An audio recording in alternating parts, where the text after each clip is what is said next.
सर्वांना नमस्कार. शिक्षक बंधू भगिनींनो, सत्र 25-26 संपलेलं आहे आणि सत्र 26-27 ला आपल्याला ते विद्यार्थी जे मागील वर्षी पास झालेले आहेत ते प्रमोट करायचे आहेत. तर विद्यार्थी प्रमोशन करायचं कसं, यासाठी आजचा व्हिडिओ आपण बनवणार आहोत. अगदी 5 मिनिटात तुम्हाला विद्यार्थ्यांचं प्रमोशन करता येईल. तर व्हिडिओला सुरुवात करू. सुरुवातीला आपल्याला आपल्या ब्राउझरवर जाऊन एक लिंक टाइप करायची आहे. लिंक आपण टाइप केलेली आहे आणि आता या ठिकाणी आपण ही लिंक सर्च करणार आहोत.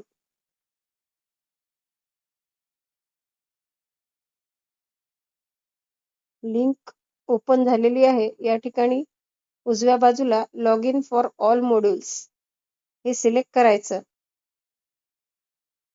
Log in for all module select झाल्यानंतर खाली या ठिकाणी आपल्याला स्टेट सिलेक्ट करायचं आहे.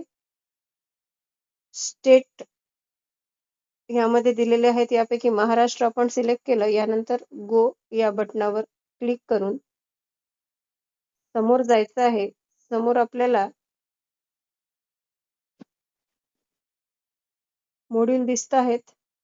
तर या ठिकाणी स्टुडंट मॉड्यूलला लॉग इन करायचं. स्टुडंट मॉड्यूलला लॉग इन केल्यानंतर या ठिकाणी आपल्याला साइन इन करायचं आहे. युजर नेम या ठिकाणी आपण टाकणार आहोत. या ठिकाणी युजर नेम म्हणजेच आपल्या शाळेचा UDIS कोड असतो, तो आपण टाकतो. त्यानंतर पासवर्ड आपण ऑलरेडी सेव्ह केलेला आहे, तो येतो तिथे. आणि कॅप्चा आपल्याला टाकायचा आहे. कॅप्चा टाकल्यानंतर आपल्याला मग परत इथे साइन इन ची पट्टी दिसते, त्यावर क्लिक करायचं आहे. हा इंटरफेस दिसतोय, वेलकम. आणि या ठिकाणी आपल्याला आपल्या HMचं, शाळेच्या HMचं नाव दिसणार आहे. थोडं खाली गेल्यावर करंट अकॅडमिक इयर 26-27 या ठिकाणी आपल्याला क्लिक करून घ्यायचं आहे. क्लोजवर टॅप करू. फुल इन्फॉर्मेशन इथे आलेली आहे, याला सुद्धा क्लोज करू. या ठिकाणी आता आपल्याला हे जे 3 डॅश दिसत होत्या, त्या 3 डॅशवर क्लिक करायचं आहे. Student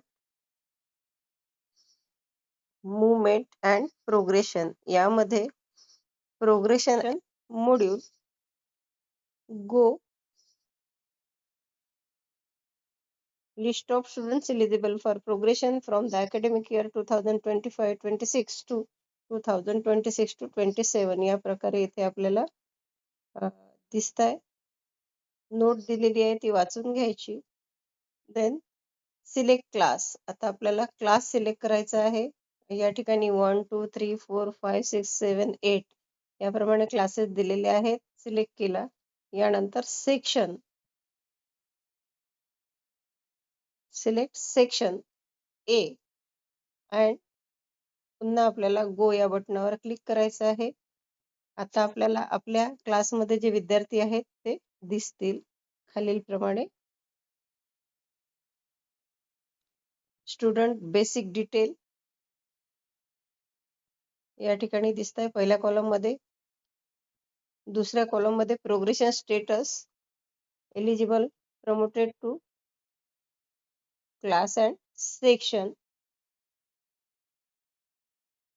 progress on and action हे कॉलम आहेत. पहिला विद्यार्थी आपण इथे घेतला, तर पहिल्या विद्यार्थ्यासाठी आपल्याला सेकंड कॉलम मध्ये काम करायचं आहे. प्रमोटेड बाय एक्झामिनेशन असेल तर प्रमोटेड बाय एक्झामिनेशन करायचं, किंवा तो प्रमोटेड विदाउट एक्झामिनेशन असेल म्हणजेच गैरहजर असेल आणि RTE नुसार त्याचा पास झाला असेल तर त्या ठिकाणी आपल्याला प्रमोटेड विदाउट एक्झामिनेशन असं करता येईल. Then marks in percentage. आता या ठिकाणी आपण समजा त्याचे मार्क्स 69% आहे, तर आपण या ठिकाणी 69 टाकून घेऊ. Number of days present in school